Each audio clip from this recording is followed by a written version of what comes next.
Hello everyone.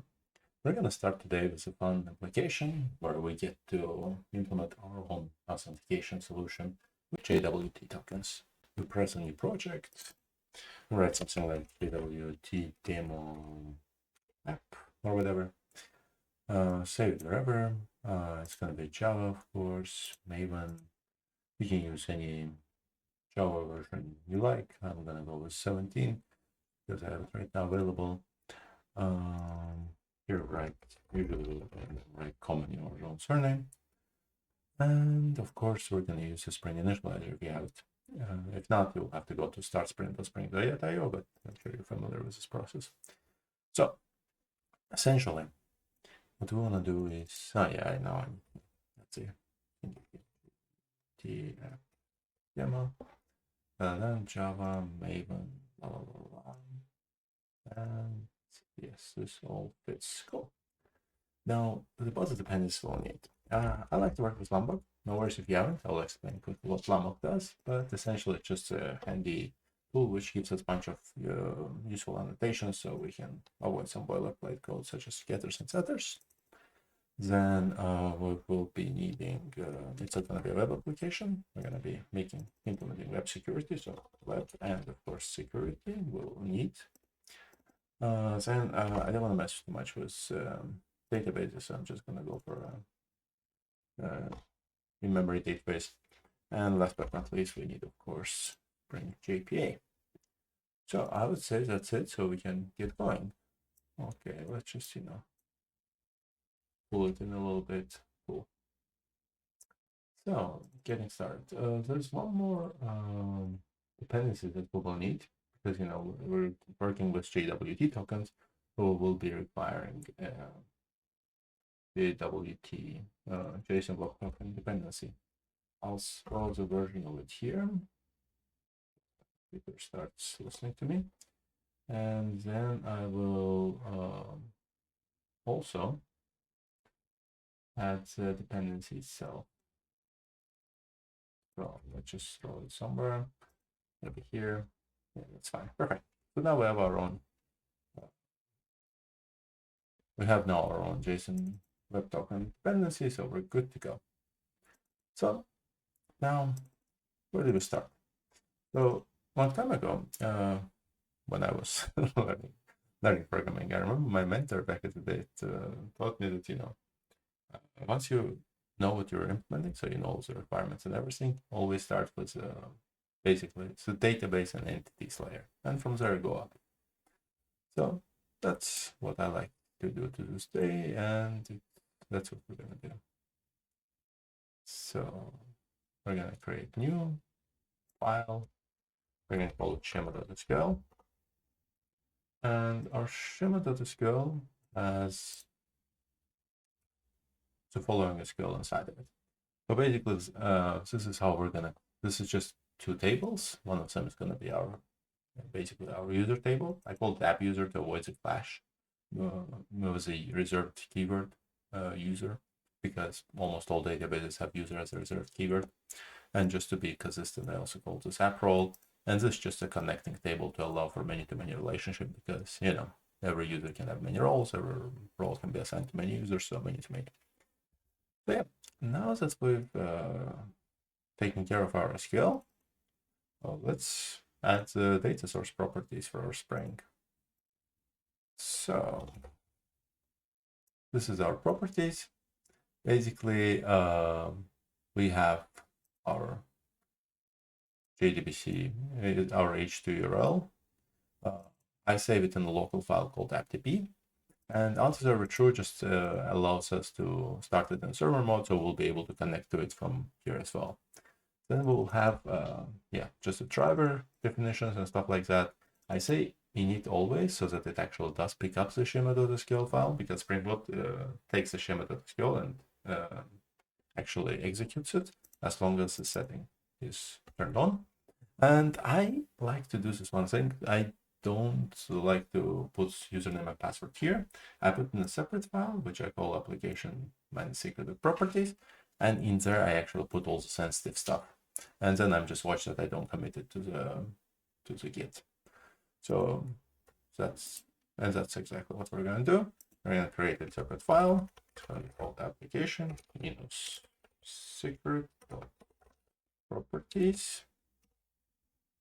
And then we just grab our username and password. And as you can see, we have a very imaginative, creative ways of calling them. I mean, do call it whatever you like, but that's what I will go with.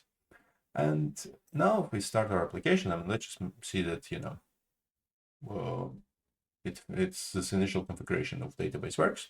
You should immediately start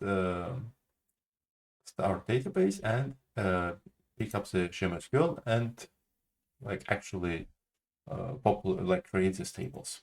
And we can check that. The way I like to do it is I just grab this URL, I go to this database, very cool panel of IntelliJ, then I go to H2.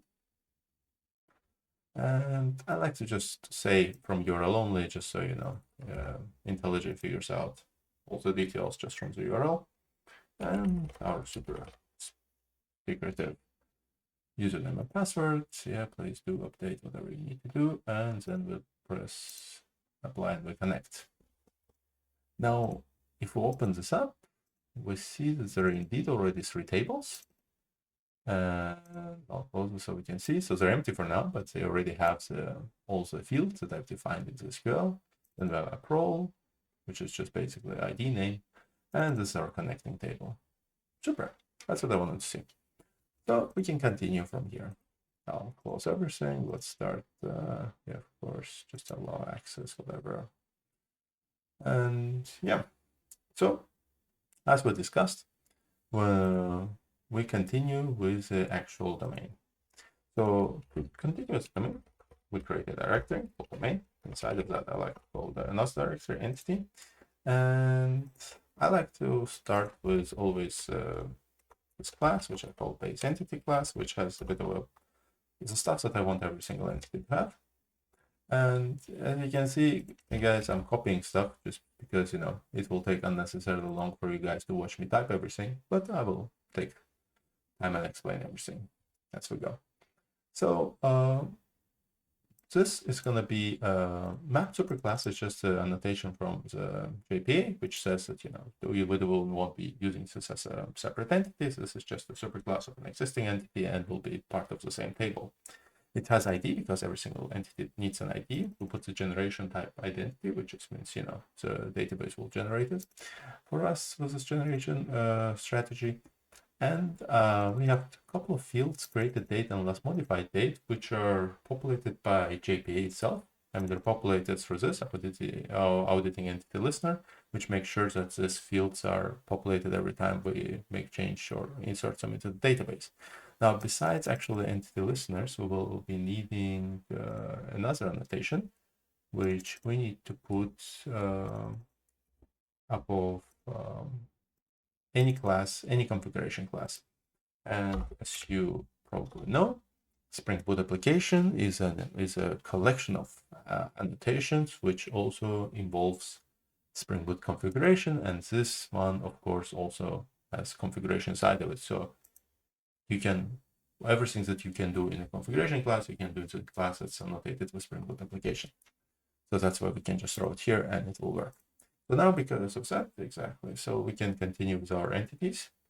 The next entity, let's just grab the role, because why not? And so we called it app role, if I remember last time. Yeah, in the table, so in the database, I'll just call it the same name. And so let's go over the annotation. So entity annotation is from JPA, and this just says that it's an entity. Everything else is from Lombok. And so these are just, you know, basically comfort annotations for me. So because of them, I don't need to define any getters or setters. That's done in data.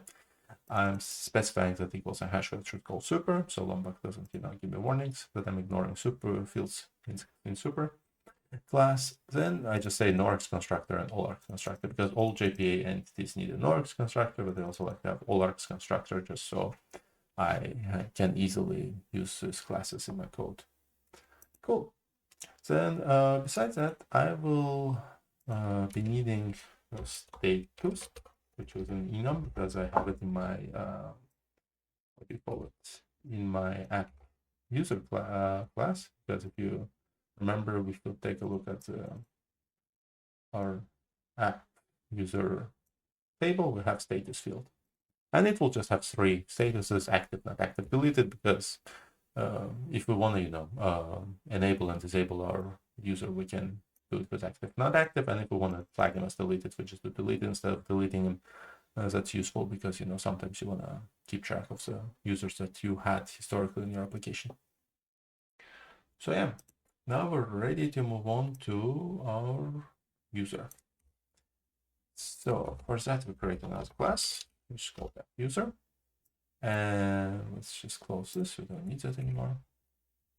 This can be a little bit left too. Cool. So let's go over this class again. It's just an empty class. This Lombok stuff that makes my life a bit easier. I don't need to define all these methods by myself. Then these are our fields. With the status, I specify that I want it to be saved to database in textual representation, because by default it would have been in ordinal, or in a ordinal, which is not what I like. For our application, I don't want to deal with lazy initialization errors of fetching roles, and I don't want to write my own database queries. So I'm just saying fetch type eager, because for this specific case where every user will have 1 or 2 roles, this is completely fine. I'll just grab them right away because I'll need them right away. And this annotation might seem a bit complicated, but it's actually very, very easy. If you take a look at the database table, actually no, let's take a look at the ShemSQL. So if I open this, right, let's make it a bit less crowded. So you guys can see that this is just the name of the connecting table. That's what we call. This is the name of the left field that connected, and this is the name of the right field that connected. And that's all there is to it.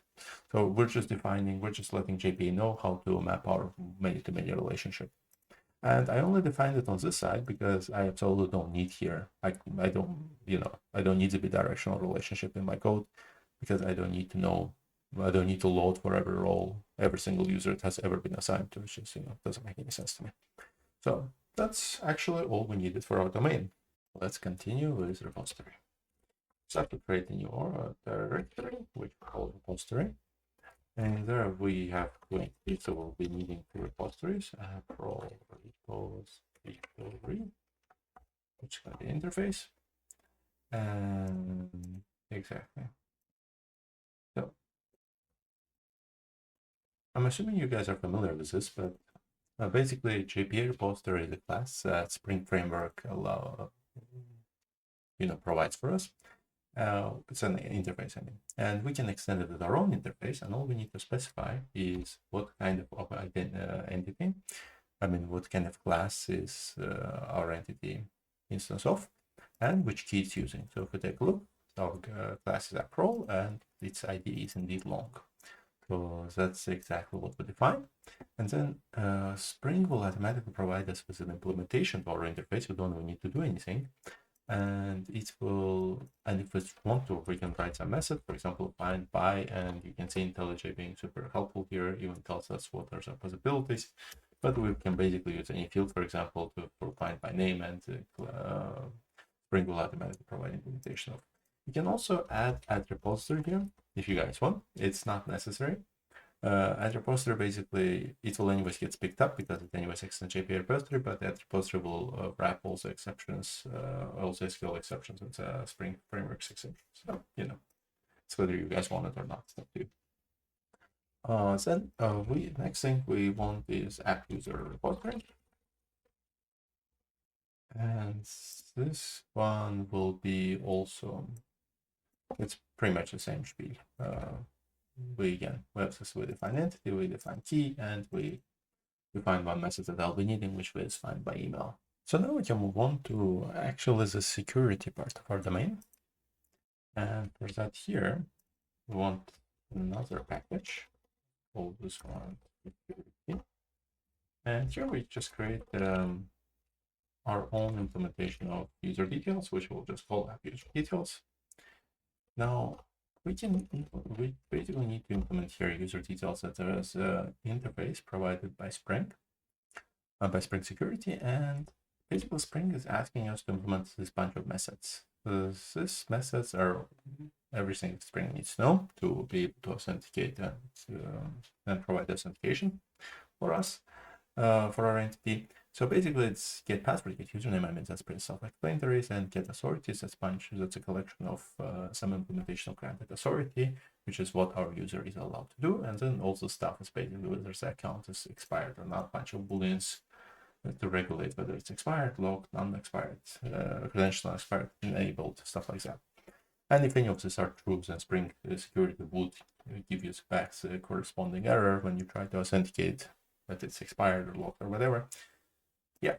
So the way I like to implement it, so I don't have to implement a bunch of methods.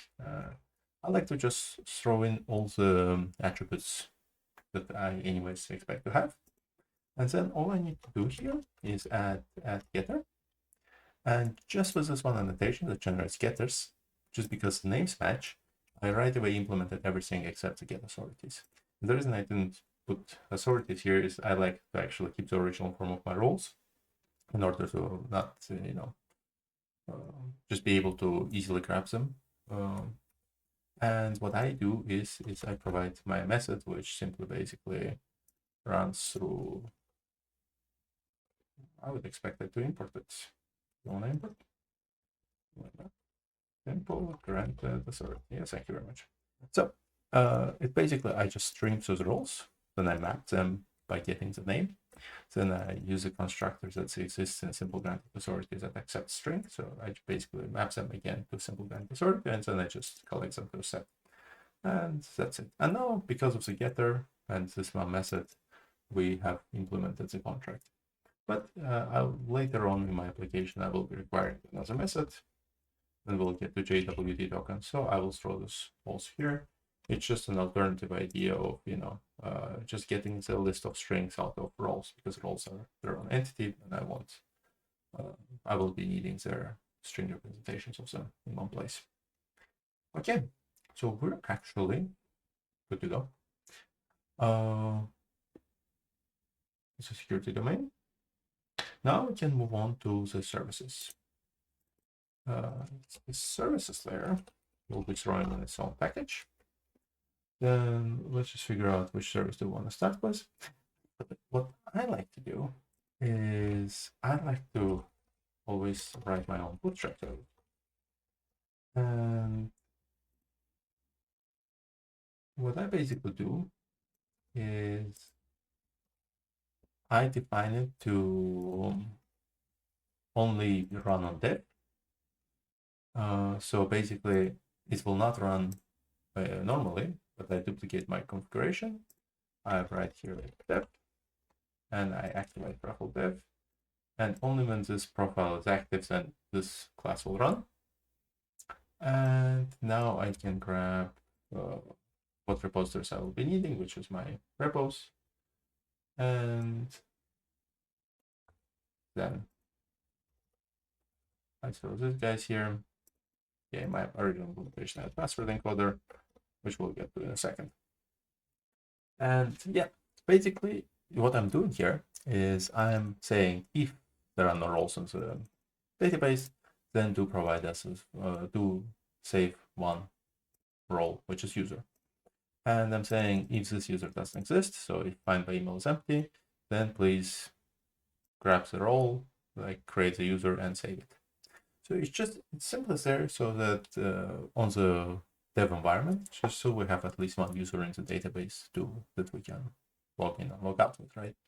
So if I run this now, I expect that, first of all, my database has that if tables don't exist, they will be created. But in this case, they do exist. And then bootstrap service gets called at postconstruct. Postconstruct is an annotation from Spring that basically calls this method when this bean is instantiated, and this bean, by default, having the scope of singleton, is instantiated at the startup. So now we can go to database. We can grab app user. And as you can see, we indeed have now a user, max@example.com, with a fantastic password. Now, this is, of course, the big no-no. You are never supposed to persist passwords in clear text. What if a hacker steals it? So basically, this is why we need a password encoder. So now I put services wrong, the wrong package. This is where it's going to be. Yeah, now it's correct.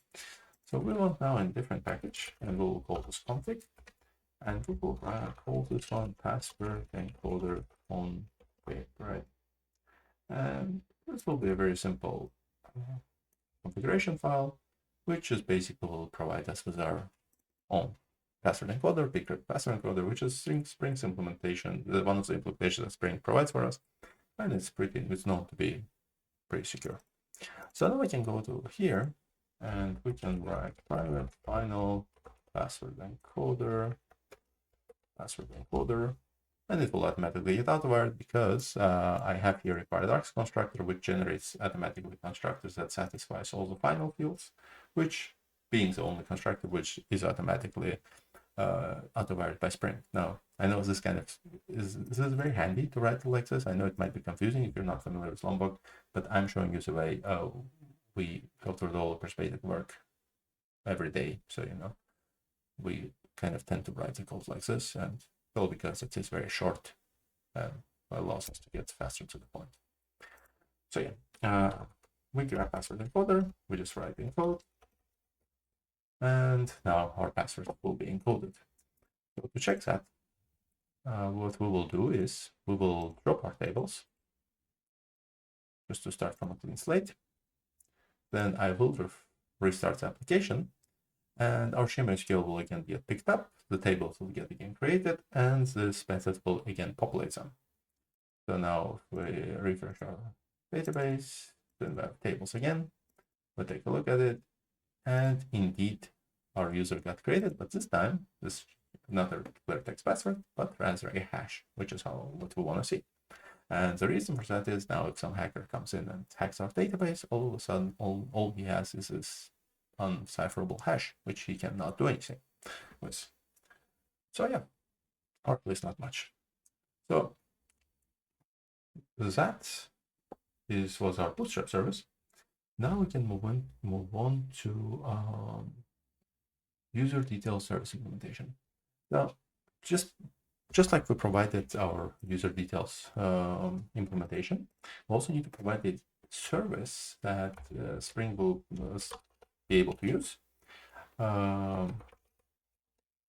in order to basically get the database, get the user, our app user from the database, and then convert them into the user details. So basically, all Spring needs to do in order to get the authenticated version, because user details is used as principal in the authentication object in SecurityContext, and because of that, Spring needs basically a simple service which has one simple method, which is load user by username, which all it does is it loads the user from our database. By the way, while we're at it, obviously you should not directly access repositories by any other service other than dedicated service. So we should be having here app user service, which is the only service that's allowed to go in there. But you know, for the interest of saving some time in the video, I'm just calling the repository directly. I'm just also letting you know you should, for clean code's sake, you should not do that. Now, apparently it doesn't like app user details. What did I write wrong? App user details. Oops. There we go. And did I not forget create off method? I did apparently. That's funny. I'm usually a little bit better than that. So, right. Now I know. Well, the way I like to do it is I like to get it by email, right? I mean, that's our username is our email. Then I like to map it because it's an optional. I just like to use call to method map, and then call the static factory method off, which accepts the entity but returns the instance of app user details, so of user details. And for that, of course, we do need to create this off. And all we do is we rely on the we just create that method. And what I do is I grab the user, and then I use the all args constructor, which I'm lacking at this moment. large constructor, and just not to worry about it, I also always create no args constructor. But basically all I do is I just populate all the fields, and in this case I just gonna populate true for the non-expired, unlocked, credential unexpired stuff because I don't care about them. But I will regulate it whether it's enabled or not based on the value from database, which is active. So yeah, now we can go back to your user details service implementation, and we can see that it works perfectly. We grab it from the database by username. We use the fact that it's an optional because that's what I defined here. I want an optional, and then I map it using the factor method of, and the roles was run. This will work perfectly. Now, the last service we still need to implement, last but not least, is JWT Token service, which is very old fun. So it's pretty, what do I say? It's pretty logic intense service. So I will throw everything here, and then I will go through it and explain to you guys everything that we did. Now I am missing some constants because of course I forgot. What I always do is I like to create a class called constants, and I like to throw every single constant that share all the shared constants in here, so that different classes that share constants, we don't duplicate code and don't make any typo mistakes, but we just simply grab them. And now we just need to do a bunch of imports of cookie. Which cookie will it be?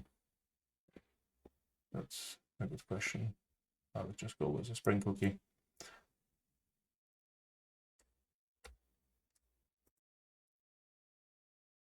And what does that like? Actually,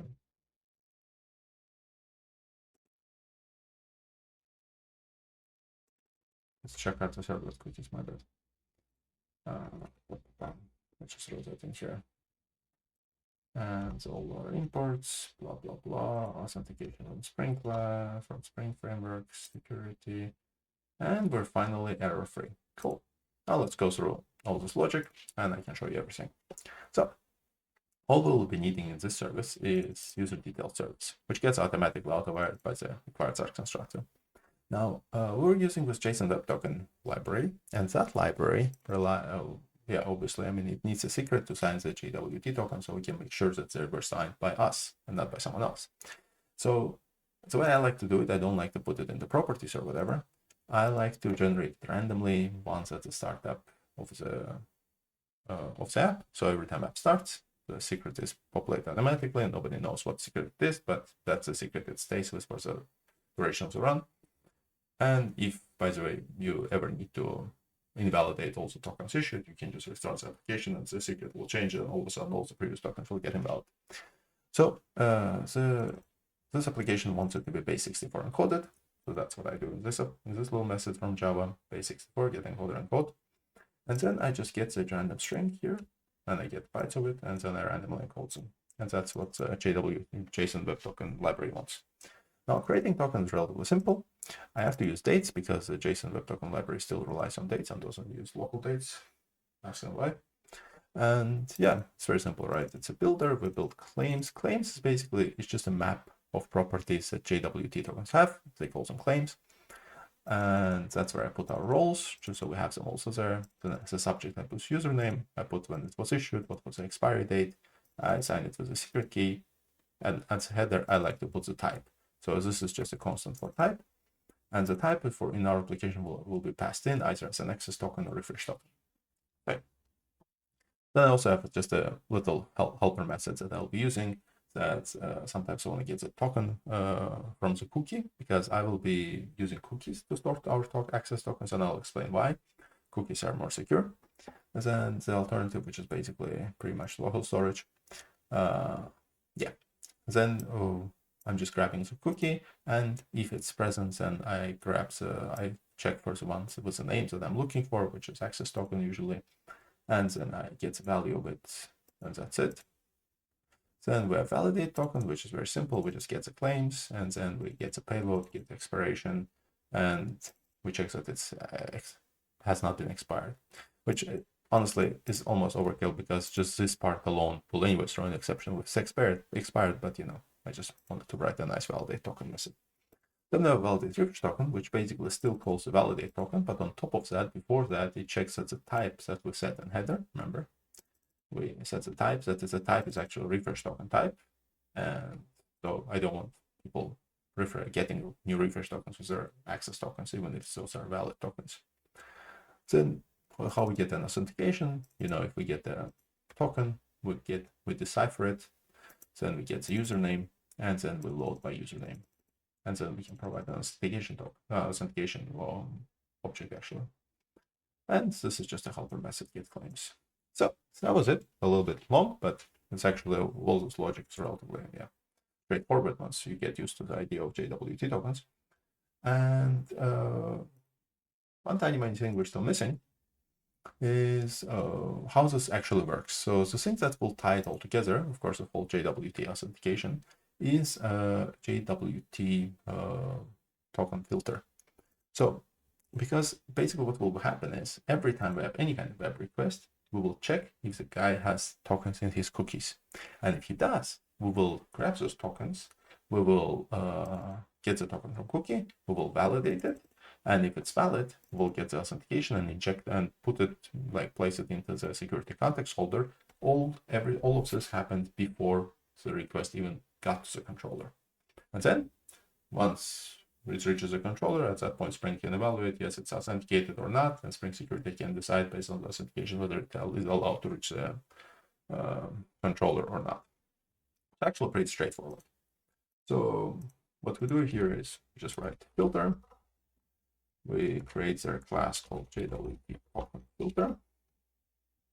Now, I'll just throw everything in here.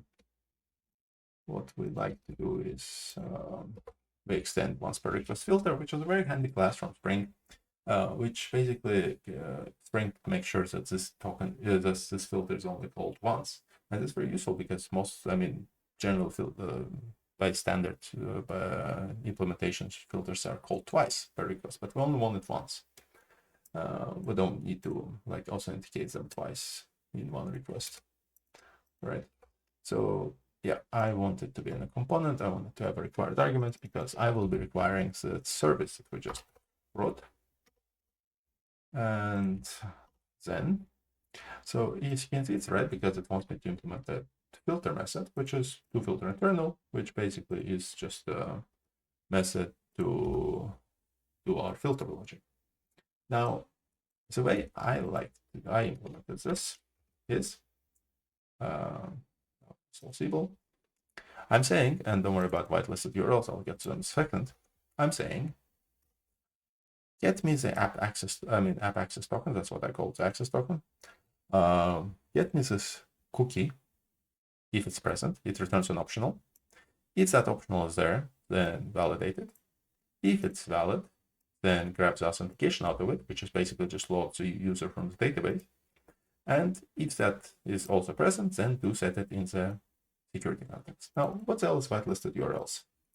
Basically, we want to do that always, except the time when we're actually trying to log in. Because let's say maybe we're trying to log in and we still have some kind of old access token, maybe invalid one, maybe whatever.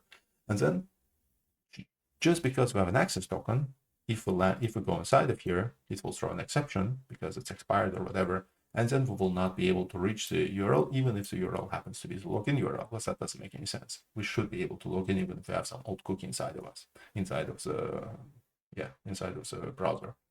That's why, in case they're whitelisted URLs, and this is how you define the default value in Spring, and I'm saying, for this value is defined in the properties, but in this case, I'm just defining the default here, so I don't have to define it in the properties.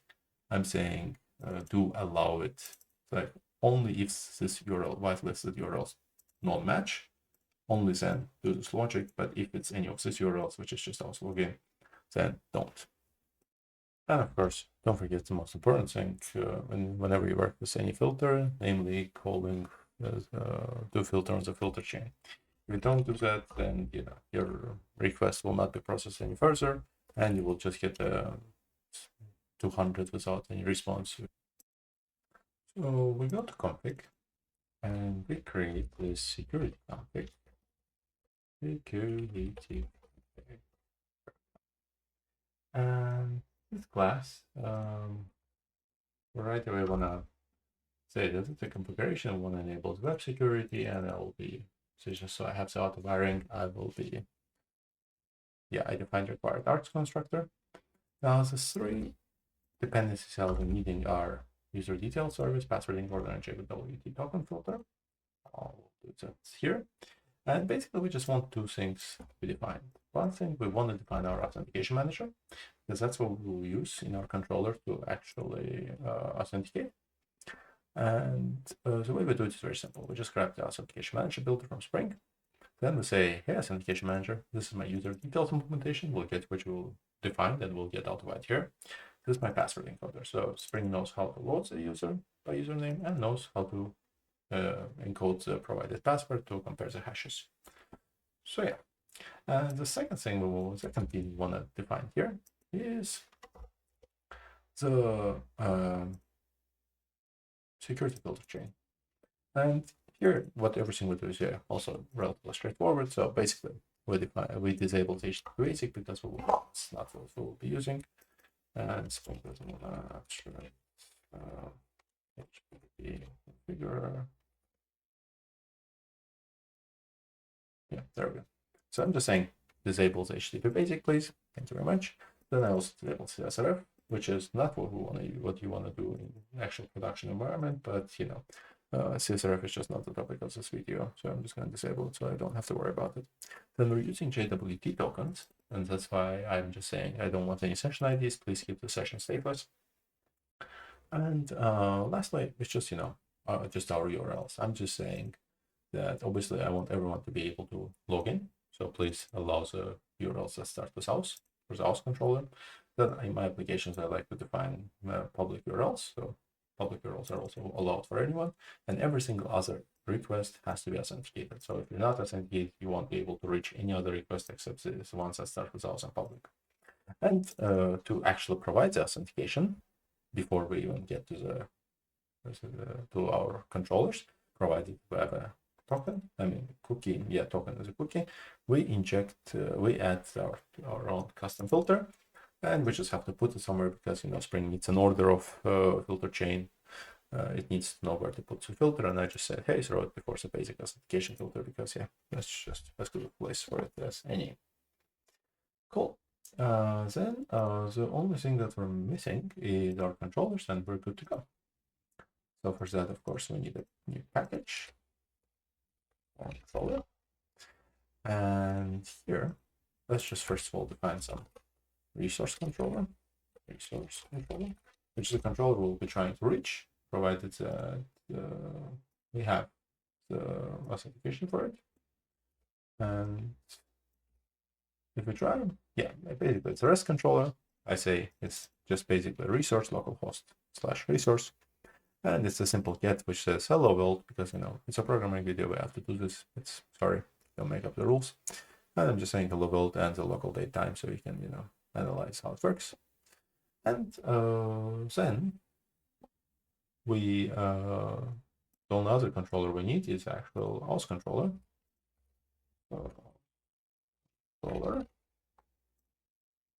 Which is a tiny bit more sophisticated. Basically, we want it to be a REST controller, of course. Then we have our mapping, which is ours, and we want the injection of the dependencies. That's why we throw this in. Then I have some properties here, and I will just explain them to you in a second. Basically, we have authentication manager, which will take care of the authentication. We have token service, which we will need to create some tokens.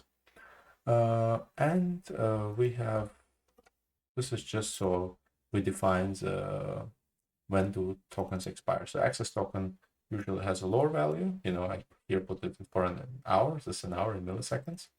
And refresh token this is basically how many milliseconds are in a day. And I will get to the reason why I store refresh tokens in a second, but basically I store them in a hash set for a fast lookup, and it's a synchronized set to avoid problems with concurrency. Now our login method is here. And this is everything we need to do to log in. Oh yeah, of course, I forgot the authentication DTO. Basically, it's just a DTO. Let's throw it somewhere here. DTO, what's the name of it? Use okay, yeah, I copied it, so there we go. And basically, it's just so we have the actual DTO, from which I expect just username and password. And because it's just a username and password, let's just use a record. Why not? And say string username password. Now I have to import it. Exactly. And yeah, we use the record because records are fantastic for DTOs. So all you need to do is just simply provide in 2 lines fields that you have. And that's what we will be getting here. Now, what we're doing here is when we get this request, which contains username and password, we grab the username, and then we say authentication manager, please authenticate this guy who comes with this username and this password. And the authentication manager has the user detail service as a password encoder. So it will go look up the user into database if that exists, and then compares the password hashes. And if it's true, it will provide the justification. If not, it will throw an exception, which we will be getting here. And provided that we have the authentication, we just get the principal, which is the implementation of app user details that we've implemented ourselves. And if we do have that, we will use the stuff that we got from that to create and add cookies. So obviously we need this method, create and add cookies. And basically, I just need to import all the fun constants. And then I'll explain to you everything we're doing here. Apparently I'm again implementing create cookie. Here we go. Import Jakarta, where are you? There. So it's relatively straightforward. Let me just throw stuff to a new line so you guys can see everything a bit better.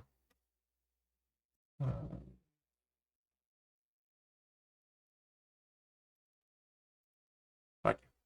So basically, how do we create and add cookies? We call our service JWT Token service. Let me just close everything else. And what's this? We defined, if you remember, we defined it before, which expect the type of the token, the username, the roles, because we just put everything in the token so we can easily look it up later, and the expiration time. So we do that for both access and refresh tokens. For access token, we set the access token type, we set the username, role name, and then the validity, which for access token is just 1 hour. And for refresh token, we should put a different type in the header, again, username, role names, and the longer expiration date. Then I just also put expiration date in seconds into the cookie, because cookie should also have the expiration date so that the browser automatically takes it out when the expiration gets out. And that's what I'm doing here. Access token expiration in seconds and the refresh token expiration in seconds. And then I also keep track of issued refresh tokens. You will see why when we get to the refresh functionality of the tokens. And now the secure flag. Secure flag basically says that the cookie should only be transported by HTTPS and not by HTTP. We obviously want that in production, but we don't want it on localhost, because on localhost we will lose our cookies if we only do HTTPS. So that's why I'm just making a simple check. If the request get server name is localhost, then don't do it. Else do set it on. Yeah, and then we just add it to the response. So responses from HTTP servlet, we just say, hey, please add it to the response, and then we create the cookie with this access token and stuff. And this is just a basic method. You will create a cookie, key, value, default domain, whether it's HTTP only is the part which actually makes cookies more secure than just returning the token directly back. So HTTP only is a flag, which we have it true, and that says it's not accessible to JavaScript.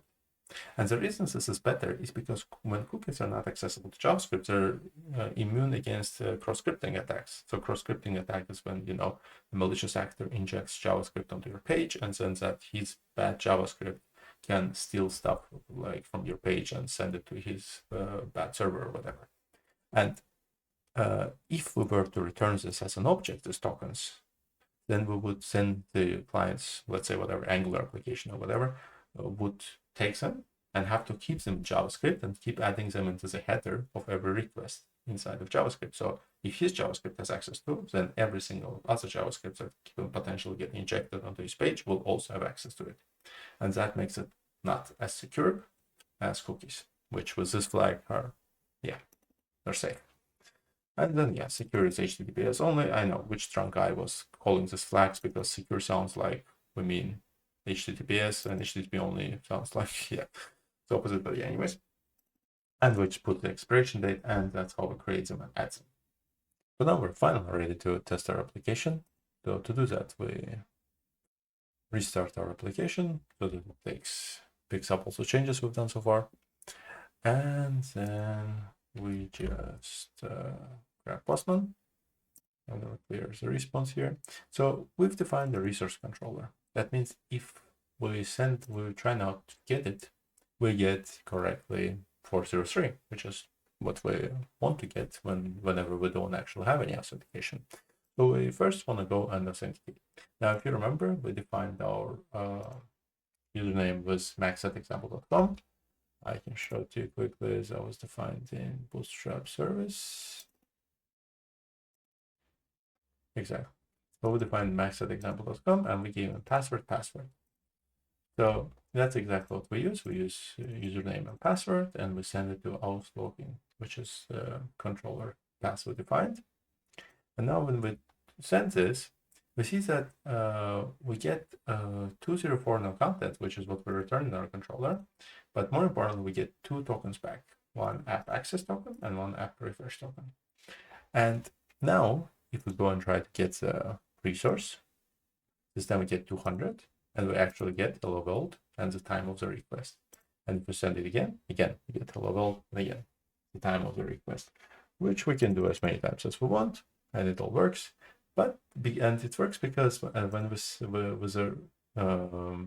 with a response, we got the cookies, and Postman behaves in this case exactly like browser. As soon as it gets the cookies from the server, it just saves them for the domain, which in our case is localhost.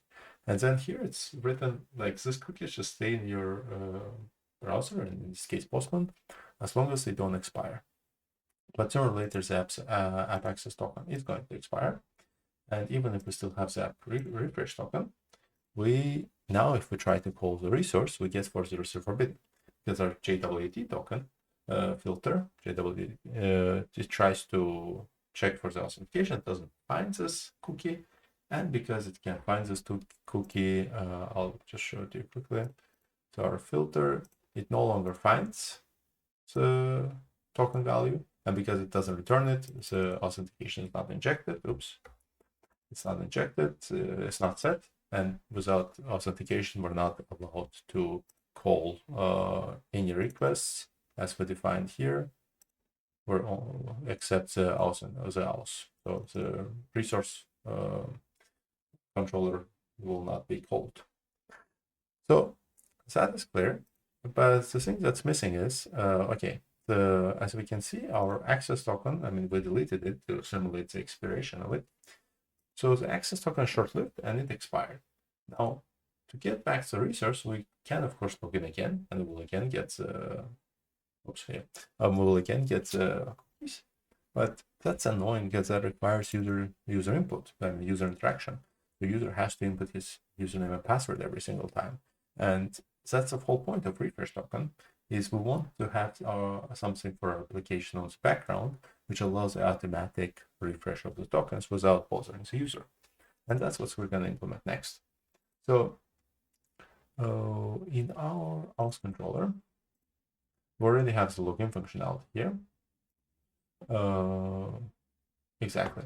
And this is where the refresh functionality comes in, which is we're saying that we want to grab the refresh token if it's there, and the HTTP serverless request and response will be automatically injected by the Spring.